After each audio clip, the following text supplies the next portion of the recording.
How's my hair? I never looked. How's your hair? No, is it messed up? What do you think, Roscoe? You want to get in there? Guys, remember last time we told you that we have a lame rooster? He's not getting any better. So we've kept him with the goats. We put a couple of his girlfriends in with him to keep him happy.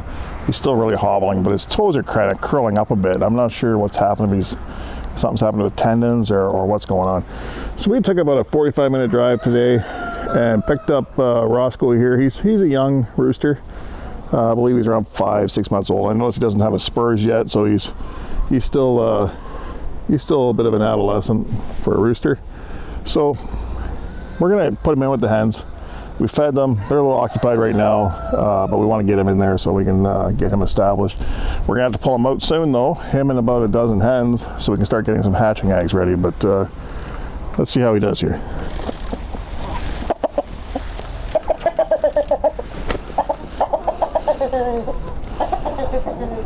Well, it looks to be fitting right in.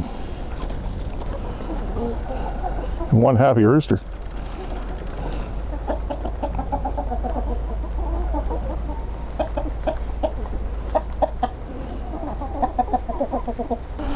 Let's go check on the old guy. He's like I said, he's over here with the goats you guys saw in the last video. He's got 2 hens in with him to keep him company, so he's not feeling all alone. Let's go see how he's feeling. So as you guys can see here, calm there, bud. Unfortunately, he lost his spur. I'm not sure how he did it. It got tangled up somehow and almost torn off. But in the meantime, what are you doing, Terry? In the meantime, what it's done is it's kind of caused his toes to full of mischief, that one, to curl up on him. Not around, but the other way. What do you want? Hey, buddy. So you see he had a good size. It was about the same on both sides, obviously. You just want to play, huh? So we're gonna let him get down here again with his girlfriends, but hopefully he'll heal up. I mean, I don't see any infections or anything. I'm just not so sure if there was some damage done to the tendons or something along those lines. Maybe you guys actually know, but we're trying to keep him alive here and happy as he can be, and maybe that limp will go away and he'll be able to breed with the hens. But at this point, he just can't get himself moving fast enough to do what he needs to do. So right now, what I'm doing is I'm adding a little bit of fallen branches and whatever else I can find at this time that is carbon. These planters or makeshift raised beds that we've decided to use coming this year. I've been working on trying to get them prepped for the spring. So I just finished cleaning quail and rabbit cages. So I'm going to add more manure to these and try to basically build a good foundation manure before I start adding the dirt on top.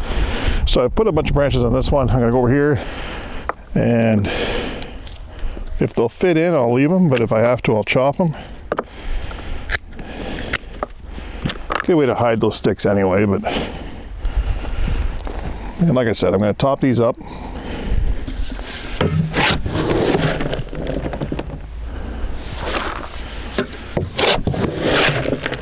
The last few weeks I've been working on this and it continues to settle, but I want it to settle as much as it's going to, or a fair bit at least, before I start adding dirt. So one of the casualties of winter and the winter winds we get out here in the open territory is these windscreens I put up. I love these things. They're good for privacy. They stop some of the weeds from blowing through, like the seeds. But come wintertime, they take quite a beating. So you'll see here some of the zip ties have torn off. So I'm just gonna quickly go along here, zip them back up. Otherwise, they look like they've maintained pretty well and weathered the storms, but they need to be touched up here. I'll have to come along after and snip off these tails.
So as you can see, we've been moving the chickens around. We weren't ready to do it this early, but they were kind of being bullies to our new rooster, Roscoe.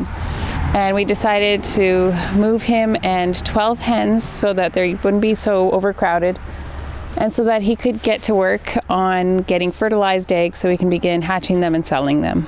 All right, guys, it's been a few days since we've moved the rooster and the chickens into that smaller area where we can have the numbers that we need to get fertile eggs.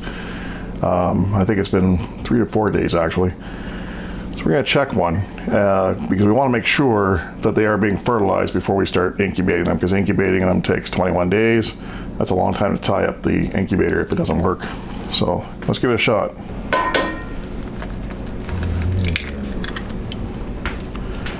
All right, I'm going to have to flip the egg, or try to find the spot that I need. And it's over there on the side. Okay, so I don't know if you guys can see this. I'll try to flip it around a bit more. Oh, it broke on me. And it's hard to see, but can you guys see that bullseye?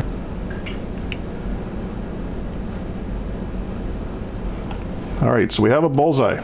So the bullseye, and when I say the bullseye, for anybody that's not familiar, is when, if the egg's not fertile, it'll be a white dot. And that dot will just be a solid dot, nothing around it. And when it's a fertile egg, you'll see a ring around where that tiny dot may be or may be gone, but it'll turn into a ring, like looking at a donut almost. So we have a fertile egg. So now we know we can go ahead, collect all the eggs we need, and start our incubator. Guys, if you don't mind, give this video a thumbs up, subscribe to our channel, share our videos, and help support us. We'll see you next time.